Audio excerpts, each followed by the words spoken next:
handicapés, une grande armée de personnes qui ont toutes sortes de restrictions et qui n'avaient pas l'accès au musée. Maintenant, nous ouvrons nos portes pour ces gens. Nous avons un département ad hoc qui en est chargé, qui coopère avec les musées d'autres pays. Et cela améliore l'ambiance. Cela donne la possibilité à ces gens, mais également cela améliore l'ambiance qui devrait être parfaite du point de vue de morale.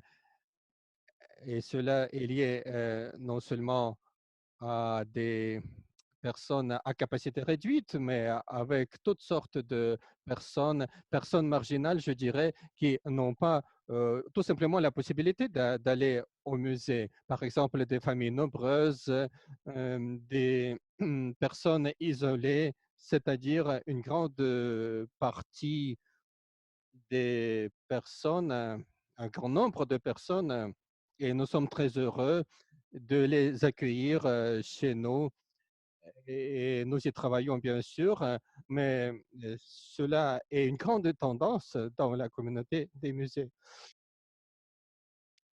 puisque effectivement le musée devient actuellement une tendance socioculturelle, une repère moral, et cela représente une partie de l'histoire du musée moderne, tout musée moderne. Actuellement, le musée est plein de toutes sortes de fonctions qu'on ne trouvait pas auparavant. Et ces fonctions répondent à la nécessité d'un contact étroit, plus étroit qu'auparavant, avec cette communauté qui est appelée généralement nos visiteurs.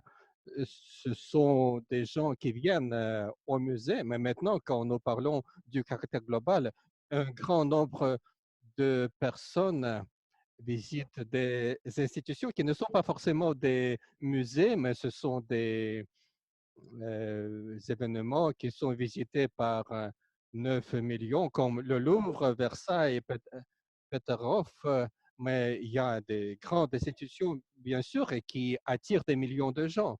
Je ne vais pas parler de ces institutions, mais c'est un constat. Il y a une vraie course pour les visiteurs. Le nombre de visites, c'est une tendance des dernières années. Je ne vais pas émettre des critiques là-dessus. Peut-être nous allons parler de ce sujet lors de la séance questions-réponses, mais c'est une grande tendance des dernières années quand même qui a eu de l'impact sur, sur le musée. Le musée, c'est un lieu qui présente des grandes expositions, mais aussi qui présente une exposition permanente qui est visitée par un grand nombre de visiteurs et les gens voyagent à travers des musées. Quand je suis venu à Prado, à Madrid, pour une exposition de Bruegel, et j'ai décidé à voir les chefs-d'œuvre que j'aime, la salle Velázquez par exemple. Et ensuite, dans la salle Velázquez, j'ai pas compris ce qui se passe. J'ai continué mon trajet pour voir les autres chefs-d'œuvre et c'était, je dirais, un désert mortel. Mais personne, le musée était vide, qui était rempli par ces chefs-d'œuvre, puisque tous les spectateurs étaient là pour voir l'exposition. C'était pas Bruegel d'ailleurs. Bruegel, c'était ailleurs. Oui, c'était Bosc. Bon, oui, l'exposition Bosc, tout le monde venait pour voir l'exposition Bosc. Et c'était donc un signal de ce qui se passe, puisque l'exposition Bruegel accueillait également énormément de visiteurs, mais c'est un signal de ce sentiment globalisé du musée en tant qu'une institution. Et en ce moment-là, justement, j'ai senti ce point de départ, cette pause que nous avons acceptée. Et quand les journalistes me demandent, Madame Lechac, comment vous pouvez caractériser votre sentiment personnel de cette époque que nous traversons?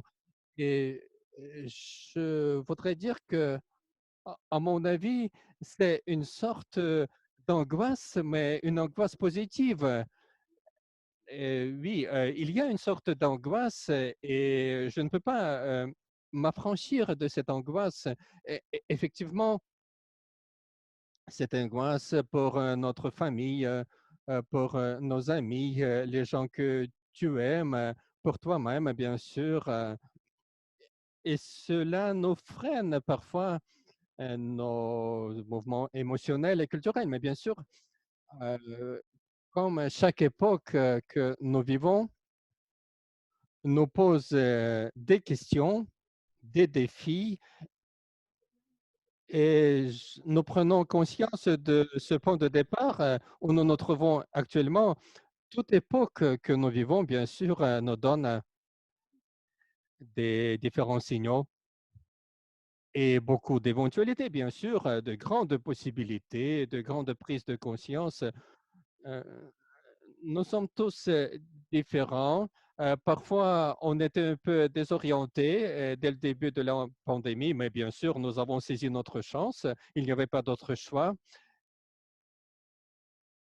Et nous avons renforcé nos contacts avec nos visiteurs, fidélisé le public, ceux qui sont fidèles du musée Pouchkine, et fidéliser nos contacts. Et donc, on commençait à utiliser toutes sortes de propositions d'événements en ligne qui sont multitudes. Non seulement l'événement que vous avez mentionné, mais il y avait une multitude d'événements. Euh, Frénétiquement, nous avons essayé de faire toutes sortes d'événements en ligne. Parmi toutes ces tentatives, il y avait des réussites, beaucoup de volonté d'être toujours utile aux gens. Et c'est pourquoi il y a toutes sortes d'événements, des visites, des conférences en ligne, toutes sortes de nouvelles formules, des percées technologiques, des visites en 3D avec nos guides, avec les réservations. Nous avons suivi la réaction de nos spectateurs qui ont commenté nos démarches. Et bien sûr, euh, euh, le nombre de visiteurs était surprenant. Et donc, nous avons essayé de présenter une sorte de navigation pour permettre à nos spectateurs, effectivement, euh, euh, euh, en utilisant des nouveaux formats. Et donc, par exemple, un format qui était intitulé un dialogue avec les parents, et nous avons mobilisé toutes sortes de personnes.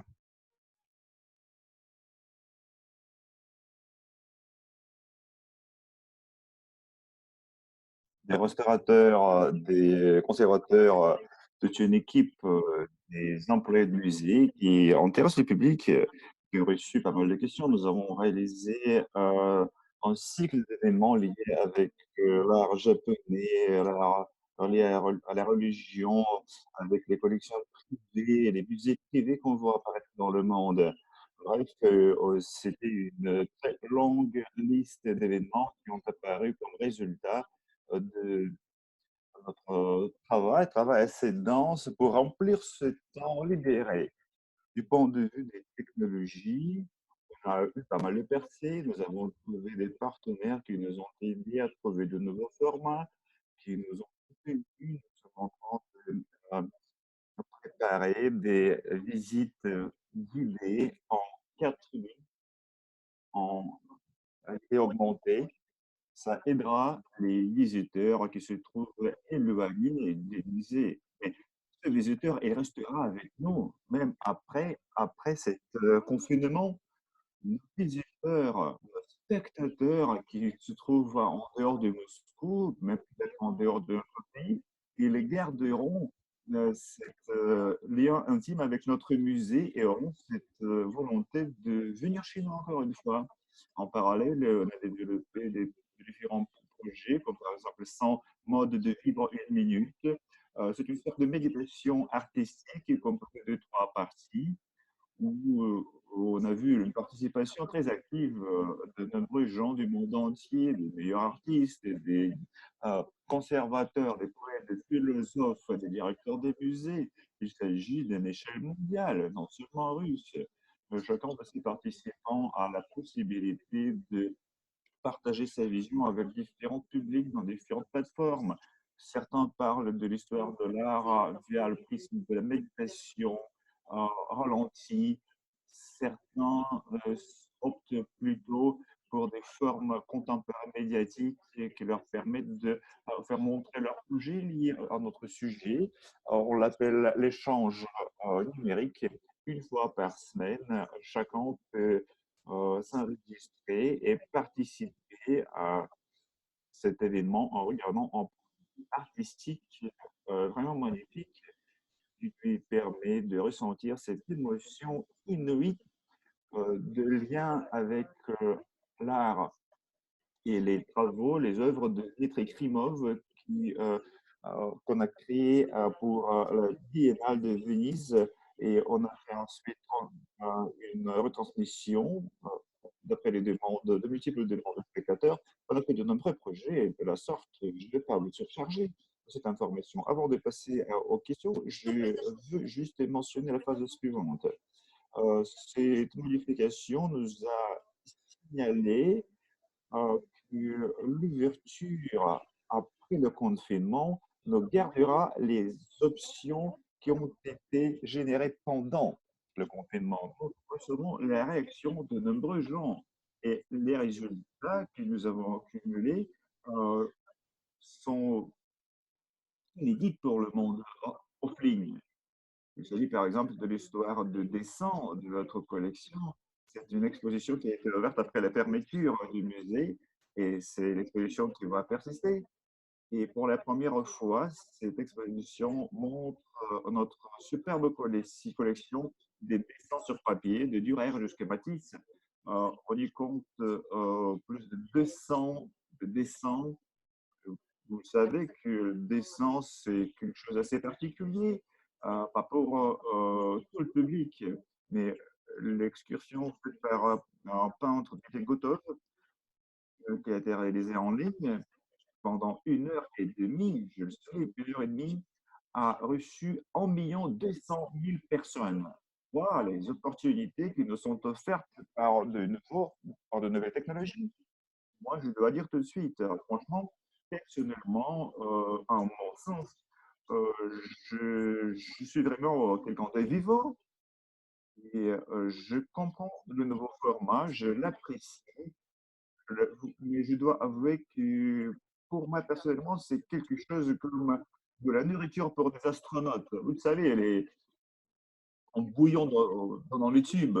Mais lorsque vous rajoutez de l'assaisonnement, lorsque vous rajoutez de la nourriture normale, des plats traditionnels, ça vous donne toute une panoplie des opportunités que vous devez accepter pour être ouvert au monde contemporain.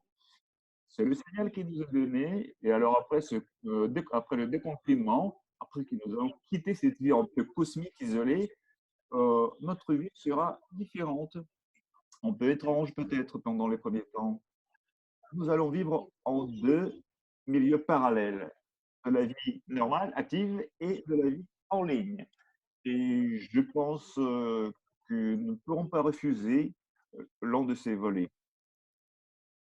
Euh, Aujourd'hui, en nous préparant à cet avenir qui approche déjà, nous voilà, nous sommes nous avons commencé une correspondance très active avec nos collègues, avec nos amis qui sont très nombreux dans le monde. Euh, Nous avons essayé de formuler les 6 questions que nous trouvons très importantes vu le déconfinement futur. Nous avons posé ces 6 questions à toutes sortes de nos amis, directeurs de grands musées, de petits musées, les conservateurs de différents projets, bon, toutes sortes de publics artistiques, y compris nos amis journalistes, des chroniqueurs des arts dans le Rue Figaro. C'est une dame, une Parisienne très renommée, qui a un très bon goût, qui travaille beaucoup avec l'art en le manipulant comme un vrai outil de profession. Et ces réponses nous ont beaucoup aidé à évaluer la situation et à dresser notre pronostic de ces changements qui nous attendent. Ça nous a donné un vrai concours pour créer notre notre appréciation, notre vision de l'avenir. Maintenant, on parle plus de spectateurs, ce sont plutôt des lecteurs. Là, nous avons créé une nouvelle plateforme, des questions-réponses. Nous avons accumulé des opinions de toutes sortes.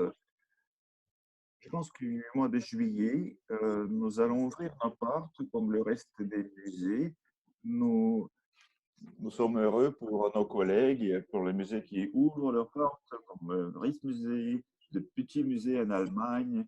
Euh, Pompidou va aussi ouvrir nos partenaires les plus proches, même nos parents, les gens avec lesquels nous sommes en contact immédiat, permanent.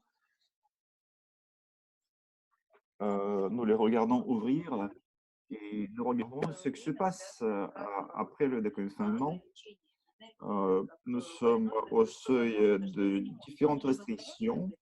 C'est comme quelqu'un qui est malade, qui a commencé son rétablissement, mais qui n'est pas autorisé de faire de longs voyages. Évidemment, on portera des masques, des gants, on gardera cette distance sociale, on va gérer les flux des visiteurs.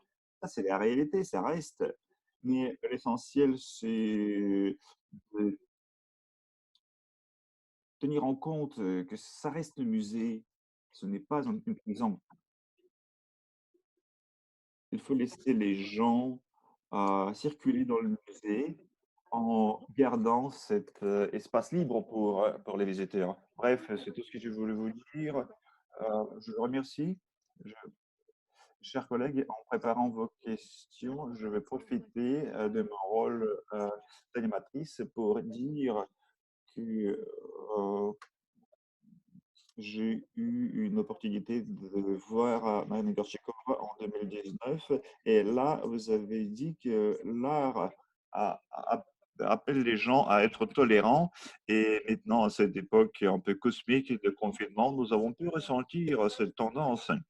Et d'après vous, durant cette période, est-ce qu'on peut dire que l'art a pris une nouvelle fonction, une fonction éducatrice? Et peut-être unifiante, en unifiant les gens qui sont, confinés chez eux, une fonction inouïe. Moi, je peux pas dire que l'art peut apprendre quelque chose de nouveau. Non, l'art apprend toujours la même chose. Tout reste éternel. Rien n'est changé dans la nature humaine. Et lorsque nous parlons que certaines choses vont disparaître, que les gens vont être moins nombreux à visiter les musées, que le temps de grande ouverture est déjà passé, et les fonctions des musées doivent être changées complètement. Moi, j'y crois pas pour un seul moment. Moi, je pense que pour un certain temps, on peut avoir des modifications, des changements, mais l'homme restera humain. Il voudra avoir des impressions, il voudra faire partager ses impressions, il sera toujours affamé de fêtes, de festivités de temps en temps.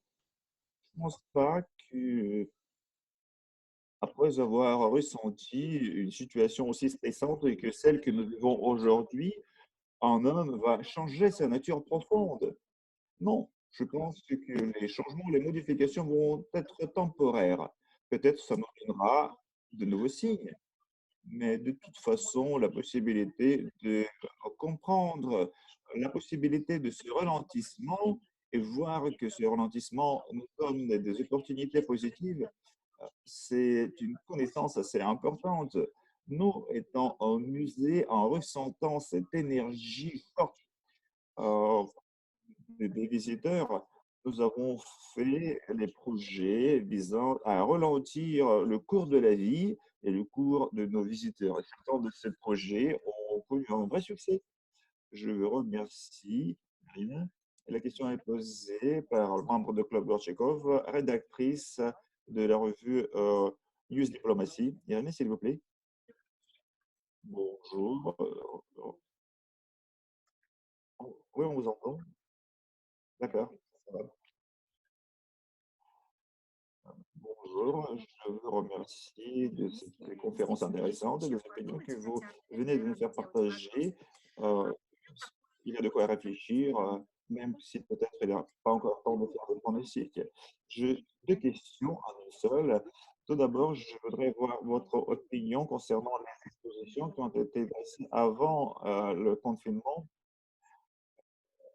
réalisé par exemple par le centre ArtPlay, lorsque les visiteurs avaient la possibilité de se plonger dans les tableaux de Van Gogh, les fresques de Michel-Ange, tout ce qui a été fait en un ordinateur digitalisé.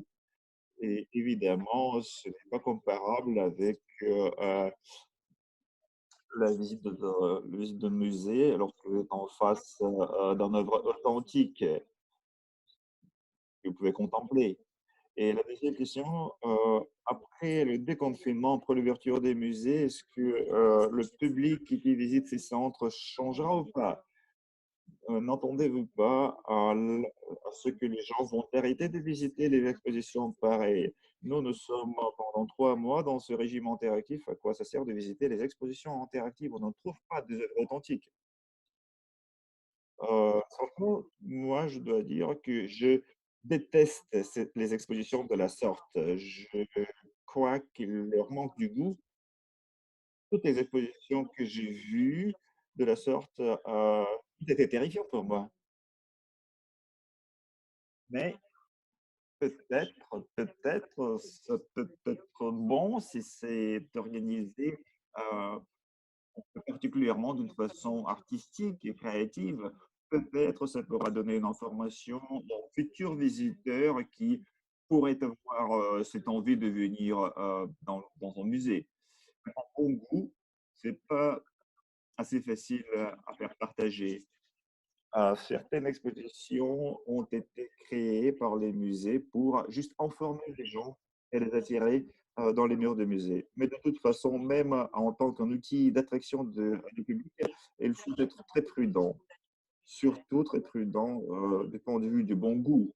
Bien sûr, on trouvera de bons exemples qui aident le en large public d'apprendre l'existence des arts. Moi, j'exclus toute possibilité d'influence émotionnelle qui ne peut, d'après moi, être générée qu'en contemplant en œuvre authentique.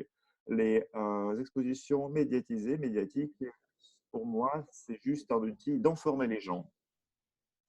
Question suivante, Tatiana Schimper.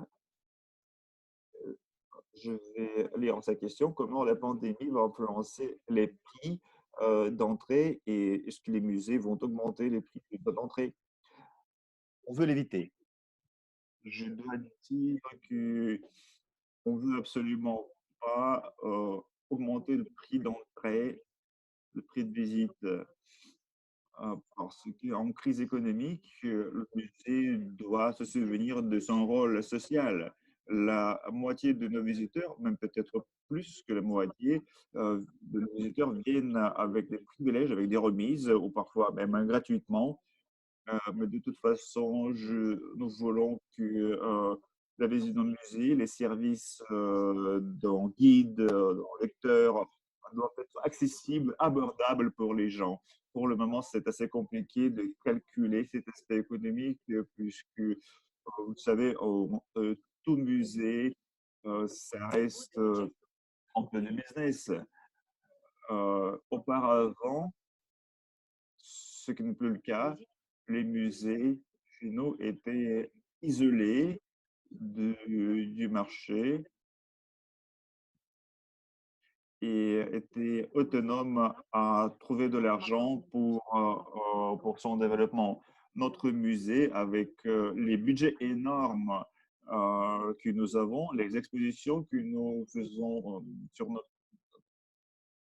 ça coûte jamais inférieur à 1 million d'euros et notre budget est à 50% formé par le musée même. Alors maintenant, nous allons être privés de ces 50%. Bien sûr, il faut réfléchir à comment attirer du financement, sans quoi on ne pourra pas vivre, on ne pourra pas poser notre position. Et je compte beaucoup à à créativité, à notre créativité, à la possibilité de faire marcher notre substance grise et instrumentaliser ce que nous avons déjà avec nous.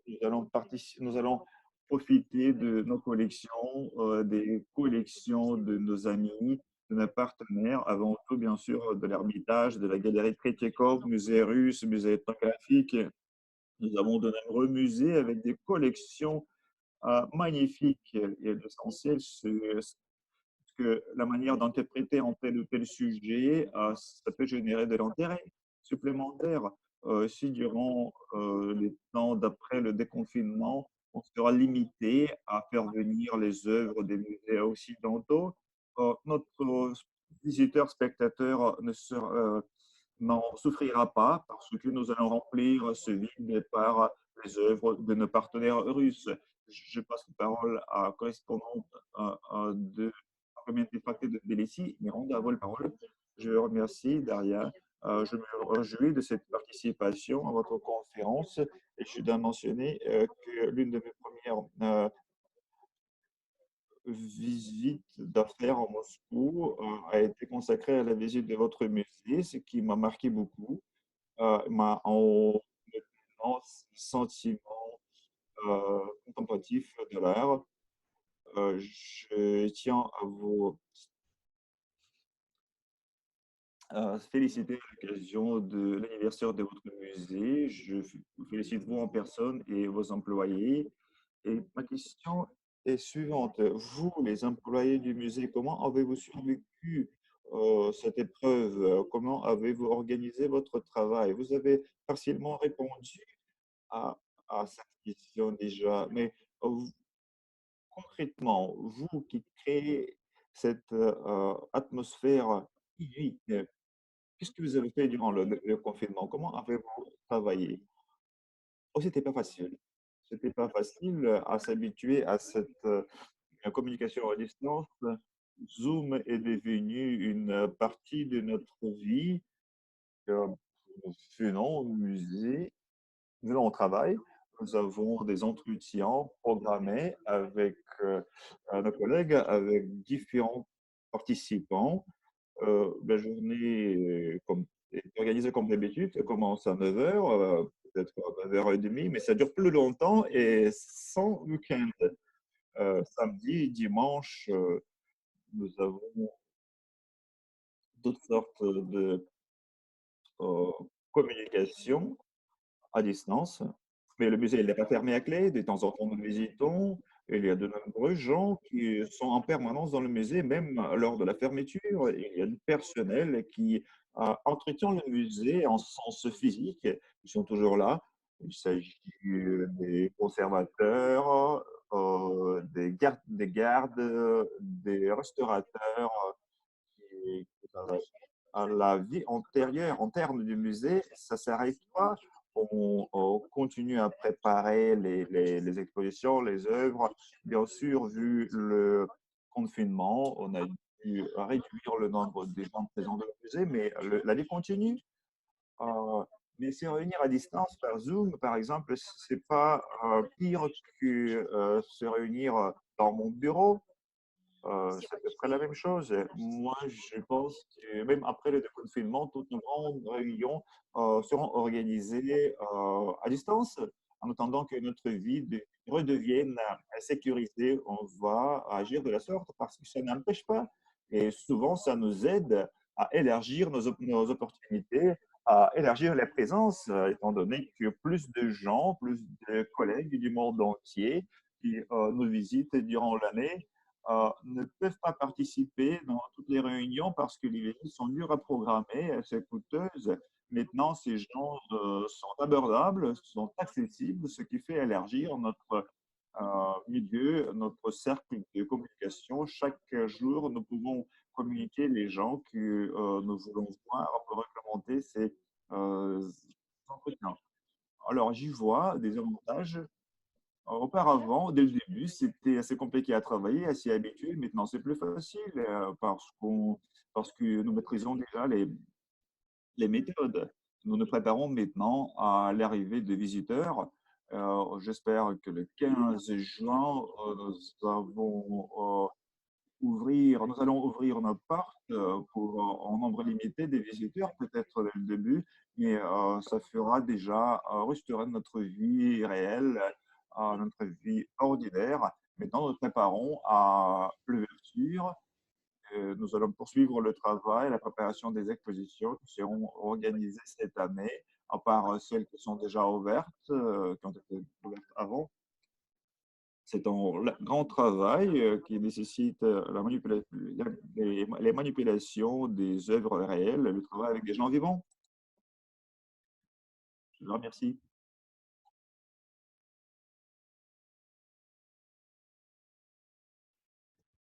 Une autre question posée par Marina Dobrina.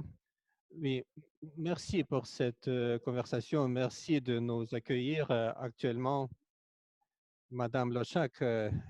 Bien sûr, je vais poser ma question sur le lieu de Gorky.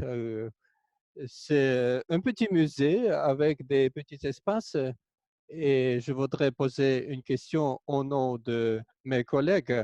Oui, nous avons fait beaucoup de choses. Nous avons organisé un festival consacré au 150e anniversaire de Lénine. Quelle est notre particularité? Nous sommes un petit musée. Alors, à votre avis, quelle serait notre possibilité? Je veux dire que notre jauge, c'est 2 à 5 personnes. Est-ce que ainsi nous n'allons pas perdre notre public? Et voici ma question. À votre avis, est-ce qu'il y aura des conseils de la part des institutions du ministère de la Culture adressés à des petits musées? C'est-à-dire qu'aux musées qui présentent des intérieurs comme Musée Lénine. Oui, nous sommes en contact permanent avec le ministère de Culture. Bien sûr, nous parlons de nos problèmes à nous avec les directeurs des grands musées, euh, 4 musées à Moscou et 5 musées à Saint-Pétersbourg. Mais bien sûr, j'ai beaucoup d'amis qui travaillent dans des petits musées et bien sûr, nous sommes en dialogue permanent.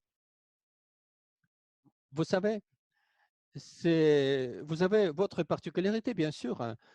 Je ne suis pas certaine que euh, toute visite serait réglementée autrement après la fin de la pandémie. Vous voyez, qu'est-ce qui se passe en Europe?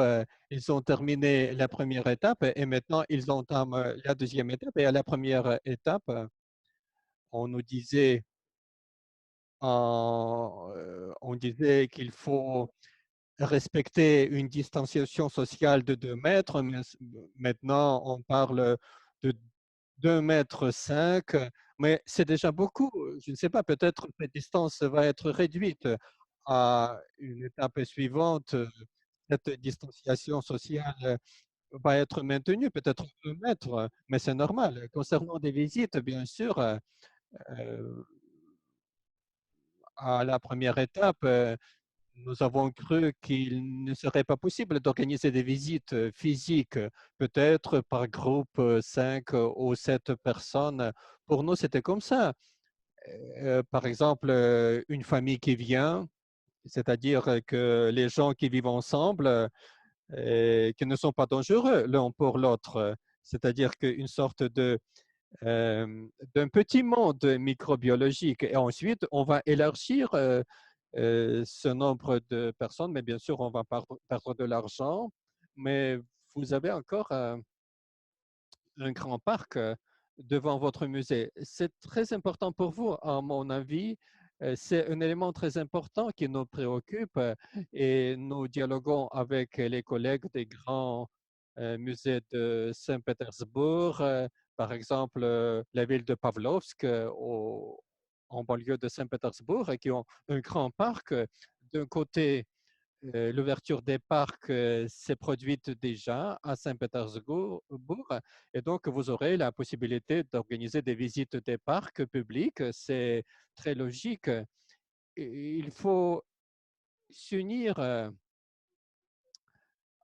entre ceux qui sont en possession de ces parcs et donc standardiser et harmoniser les conditions des visites des parcs.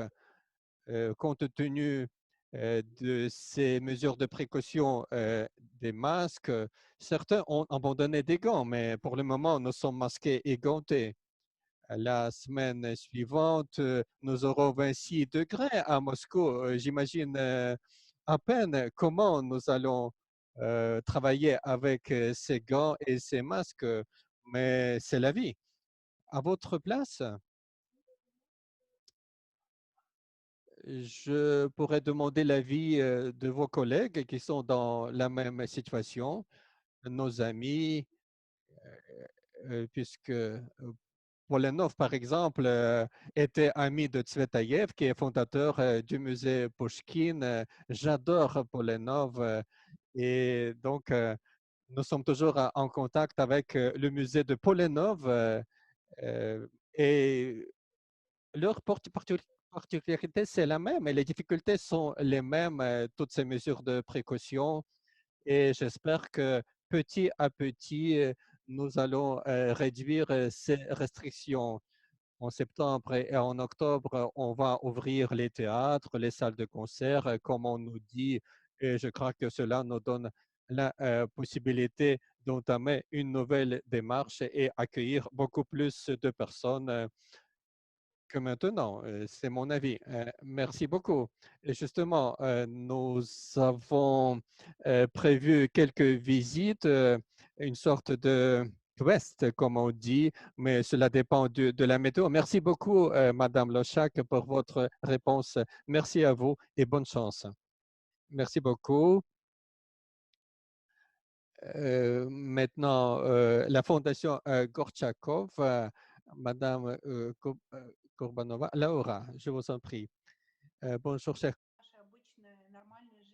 Euh, En temps normal, nous proposons des visites en langues étrangères et des langues européennes, bien sûr. Nos guides font des visites. Il y a des langues qui ne sont pas présentes, mais nous faisons appel à des guides qui peuvent faire des visites en chinois ou bien en coréen, puisque c'est très demandé actuellement. Ça existait toujours et le nombre de langues s'élargit. Nous avons bien sûr des petits appareils qui peuvent être utilisés en langues étrangères. Concernant les enfants, oui, il n'y a pas de différence, bien sûr. Nous avons maintenant beaucoup de programmes pour enfants, des petits-enfants avec des parents et les spectacles que nous montons et qui sont consacrés à l'histoire de l'art sont destinés à des enfants. Les parents ont préparé des petits costumes de spectacle aux enfants. C'était très dynamique, interactif. Il y a toutes sortes de projets pour enfants et qui ont été diffusés de façon très large. Par exemple, un projet qui était consacré à la Seconde Guerre mondiale. Nous avons parlé de l'histoire de l'Union soviétique, l'histoire de la guerre. et l'histoire du musée, le personnel du musée qui travaillait pendant la guerre. Et je voudrais dire que ce dialogue ne revêtait pas une nature formelle. Un autre projet que j'aime beaucoup, c'était un projet monté uniquement par nos enfants, les adolescents plutôt, de 14 à 18 ans. Ils parlaient de l'histoire, ils faisaient des recherches avec nos collaborateurs qui travaillent dans nos archives. Nos archives sont excellentes.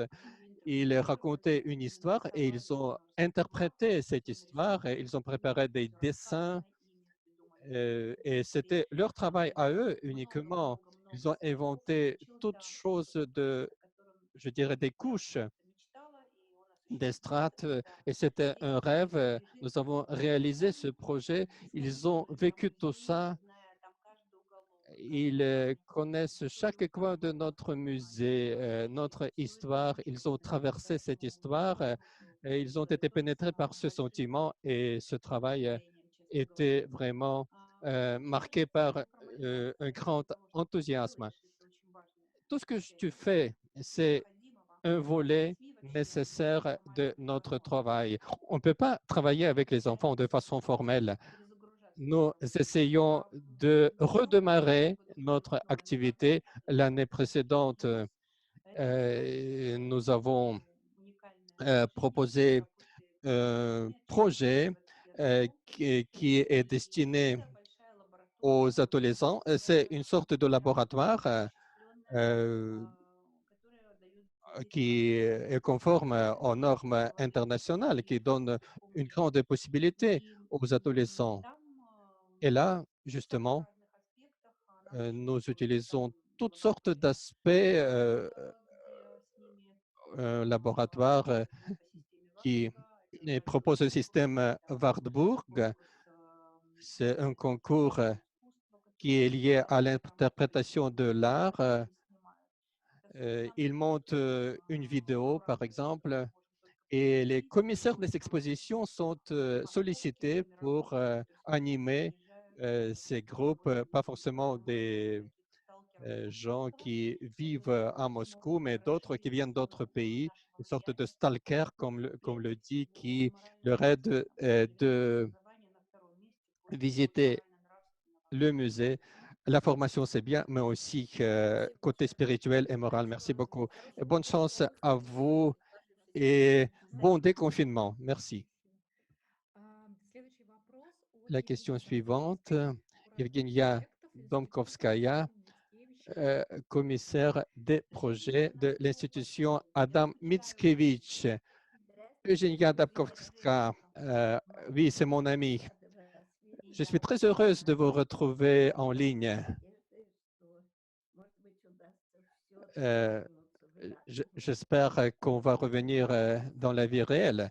C'était bien intéressant de vous entendre et apprendre qu'à notre institution, il y a toutes sortes de projets également, non seulement de projets de musée. Comme tout le monde, oui, bien sûr, toutes sortes de projets. Mais de toute façon, j'espère que nous allons revenir vers la réalité. En 2018, nous avons monté une exposition consacrée à l'indépendance de la Pologne, qui était consacrée justement à l'histoire du design polonais. C'était une grande exposition qui racontait l'histoire du design polonais. Et je crois que le design polonais, il reste dans les mémoires de nombreux Russes. Et à la fin de l'année passée, au mois de novembre et au mois de décembre, nous avons présenté cette exposition à la forteresse Pierre-et-Paul à Saint-Pétersbourg. Et c'était un succès. Et donc, est-ce que Moscou et votre musée est intéressé par, cette exposition? C'est ma question. Est-ce qu'il serait possible de montrer cette exposition en automne, par exemple, avec toutes les précautions sanitaires, bien sûr, hein? Mais Eugénia, bien sûr, nous sommes conformes à la situation. J'espère beaucoup qu'on va être capable de monter cette exposition.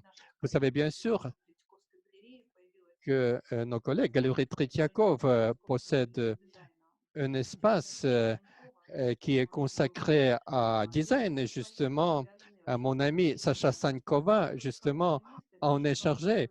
C'est un lieu excellent pour faire des expositions.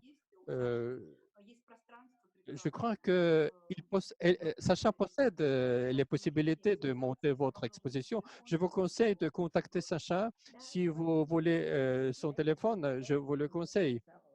Oui, il y a 2 semaines, j'ai contacté justement Galerie Tretiakov, mais malheureusement, je n'ai pas eu la réponse. Mais de toute façon, je vais poser une question à Sacha. Merci beaucoup. Merci et à la prochaine. Euh, Mes amitiés à tes collègues. Merci. Спасибо большое, Евгения.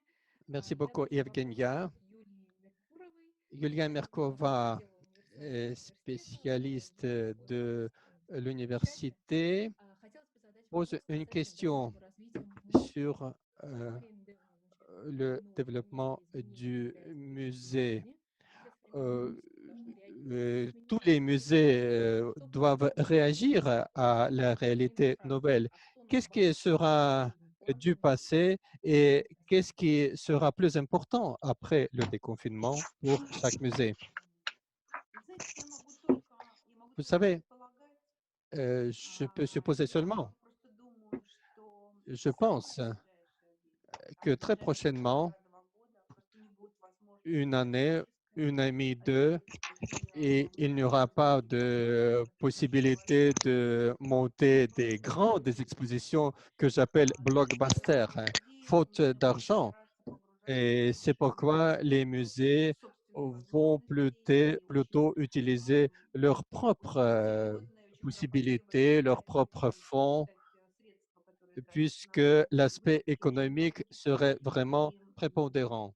транспорт, и страховка, Je я veux думаю, dire, что le будет transport, очень l'assurance, заинтересована, потому tout что ça, иначе будет euh, невозможно ничего делать. tout ça est Может быть, révisé. Il y aura plus промоушен онлайн– это de безусловно promotions en ligne. изменения, которые очень Ce важно sont des changements que nous attendons et je crois qu'ils vont Но entrer dans notre vie. люди, которые работают с Et les музеями, которые gens et работают les с musées современным искусством, qui это люди, travaillent avec которые l'art действительно moderne, работаем с ними. et nous И travaillons с этой beaucoup стороны avec мы очень l'art moderne également. мы понимаем, что Si je современное parle de искусство ces musées, nous comprenons que гораздо le интереснее, и это очень rôle de интересно l'art сегодня moderne говорить. aura un rôle tout particulier dans И les années à venir. связано с Tout ce qui est lié медиакоммуникациями. Я мечтаю о том, à чтобы l'art des мы médias посмотрим, как et je rêve, c'est mon rêve, не просто non seulement кино, не просто le документальные cinéma, фильмы, не просто сериалы, non seulement des фильмы, documentaires, художественные произведения mais художников могут des, быть частью des œuvres массовой культуры, sérieuses как et qui частью vont devenir une partie des collections privées конечно, ограниченного comme количества des людей, chefs-d'œuvre но classiques. Bien sûr, ce и cercle будет est какой-то très крitical mass, réduit, ce n'est pas une culture de masse, появятся как бы гурманы, mais появится pour возможность les gourmands, il y aura найти возможность une увидеть possibilité de работу voir современного художника, les œuvres который des artistes без modernes обычного там qui ne sont впечатлений pas могут largement появиться connus дома и почувствовать et себя частью avoir ce современного sentiment мироздания. d'être Очень une много, partie много интересных рассуждений и de cet art представлений moderne. о будущем Et cela можно dit, il y a сейчас toutes sortes d'idées que выделить. j'ai maintenant Мы sur имели cette возможность interaction в entre течение лекции les интерпретатора spectateurs, les visiteurs et le музейного musée. поля. Euh, И даже chaque personne, en tant qu'une personne qui interprète cette culture à l'intérieur du musée. Et je vois qu'il y a un grand mouvement maintenant en Russie, un mouvement culturel, et puisque les gens veulent être partie de cette vie culturelle et qui euh, évolue maintenant en ligne. Et après le déconfinement, nous allons monter un concours que nous avons initié à l'intérieur de ce groupe qui est très célèbre maintenant, Isolation, comme on dit, quand on présente des tableaux des grands peintres ou des peintres moins connus en employant ses propres moyens. Et nous avons même monté un concours. Nous avons maintenant un vainqueur, l'ingénieur qui vit, je crois, dans la ville de Los Angeles, qui a créé toutes sortes de tableaux qui sont consacrés à David, qui est exposé au musée Pushkin, et qui est déplacé dans la vie réelle maintenant et qui se retrouve dans des situations tout à fait insolites de la vie moderne. Et, et maintenant, nous avons donc deux David, David de Michel-Ange et David de cet ingénieur de Los Angeles, André Bratko. Peut-être ça sera notre logo prochainement.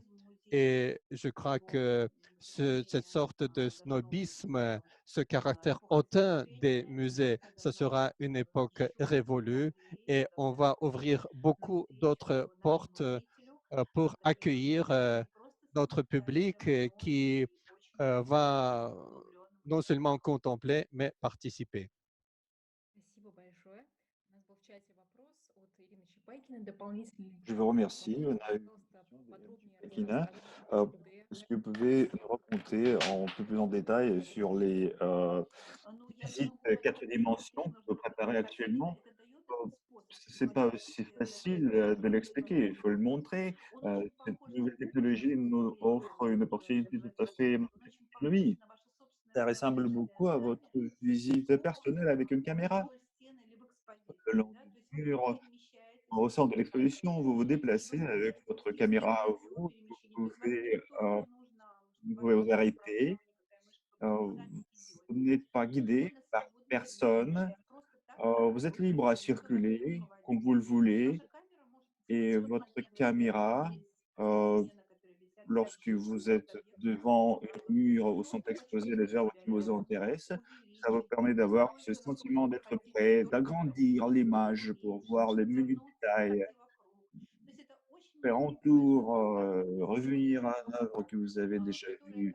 Ça vous offre tout à fait une liberté de passage, une liberté de circulation, euh, ce qui change l'image de cette visite. Parce que 3 dimensions, auparavant, ça a été technologie de rupture. Mais là, ça va peut-être être limité. Euh, mais là, vous avez vraiment la liberté de circuler, c'est ce qui renforce ce sentiment que vous avez dans le musée. Je vous remercie. Maintenant, la question d'André Gorbonov, spécialiste de la Fondation Gerchikov. Est-ce que euh, les expositions russes sont vraiment sollicitées maintenant dans le monde entier? Est-ce qu'après le déconfinement, il faudra reconquérir le marché international? Non, il ne faudra pas le reconquérir. La demande pour l'art russe est vraiment énorme ces dernières années. On a beaucoup fait pour promouvoir l'art russe et ça va continuer comme ça. On n'aura pas à reconquérir des marchés.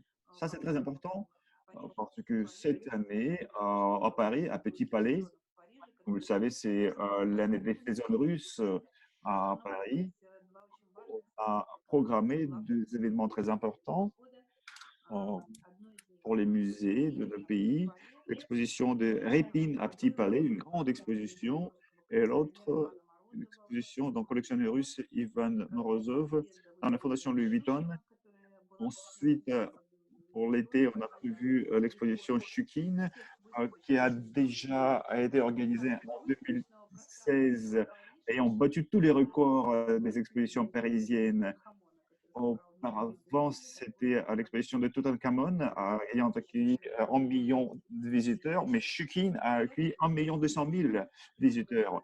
Maintenant, ensemble, avec nos partenaires de ce musée, nous avons préparé cette exposition qui était programmée pour l'octobre prochain dans le musée de Vuitton, ensemble avec Hermitage et la galerie Tretiakov, et bien sûr avec la participation du musée Pouchkine.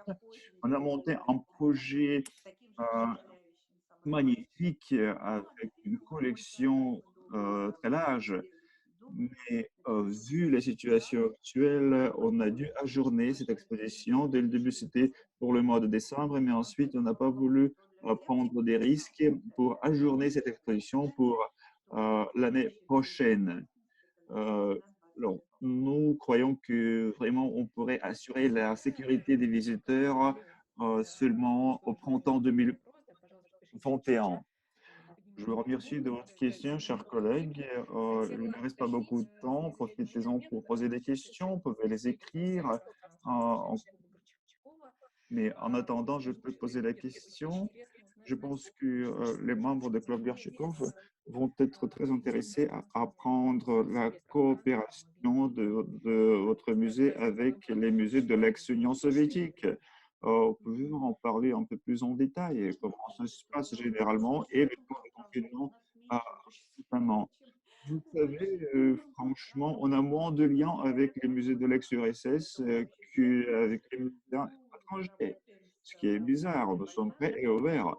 Nous avons un partenariat avec Azerbaïdjan et nous sommes vraiment très intéressés à travailler avec l'Ukraine, puisque l'Ukraine, ça fait une partie intégrante de l'espace de l'ex-Union soviétique. Moi, étant originaire d'une des villes ukrainiennes, d'Odessa, pour moi, cette ville, c'est peut-être même pas une ville, c'est un espace multiculturel. Et je ne peux pas imaginer que nous n'avons pas d'accès, n'avons pas de contact avec de superbes collections ukrainiennes. Et en tant qu'une personne de tendance créative, nonobstant de tous ces malentendus, je pense qu'on arrivera à vaincre tous ces malentendus et prochainement, nous voulons organiser une exposition de Marie Primachenko, une peintre ukrainienne que je crois être au même niveau que Tasmanie et Rousseau. Et nous avons prévu d'organiser cette exposition. Je rêve d'organiser des expositions d'autres peintres, grands peintres ukrainiens qui sont assez nombreux, comme par exemple Anna Sobachka. C'est un sujet tout à fait intéressant. C'est un pays qui est riche de l'art populaire très euh, imaginaire. Et je pense que, nonobstant de toutes les bêtises modernes, il faut qu'on poursuive cette coopération pour montrer cet art aux gens. Nous avons de bons partenariats avec les Lettonie. Nous avons prévu la coopération avec ce musée. Nous sommes en correspondance avec le directeur. Nous voulons bien sûr avoir des liens beaucoup plus actifs. Je vous remercie, Madame Le Chac, pour cette conversation d'aujourd'hui. Je pense que nous aurons tous cette possibilité de réécouter cette conférence parce que nous avons fait l'enregistrement et nous allons le mettre en disposition de tous ceux qui le veulent. Je remercie les interprètes, Igor Matushin et Tanel Komayev, pour la traduction simultanée qui a été réalisée du russe en français. Je suis sûr que le public francophone va se réjouir de cette opportunité de vous écouter en leur langue natale. Je vous remercie tous et à la prochaine. Chers collègues, je vais mentionner que nous organisons des conférences hebdomadaires. Enregistrez-vous la semaine prochaine, le même temps, mercredi, nous allons avoir Теме России un в invité, le directeur du Спасибо centre большое. Carnegie de, Спасибо нашим de Moscou. переводчикам еще раз. Je remercie tous les participants, je remercie les Давно interprètes pour leur всем понравилось. travail de Завтра traduction обязательно et созвонимся. à la prochaine. Et je vous signale que l'enregistrement a été réalisé et Спасибо sera большое. confirmé pour être mis en Спасибо. disposition de tous les Спасибо. participants. Да, спасибо.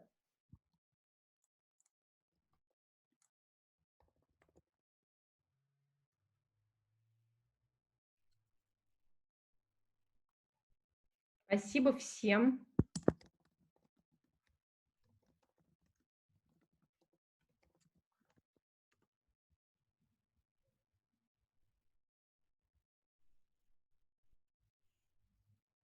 Я завершаю конференцию. Спасибо большое, коллеги.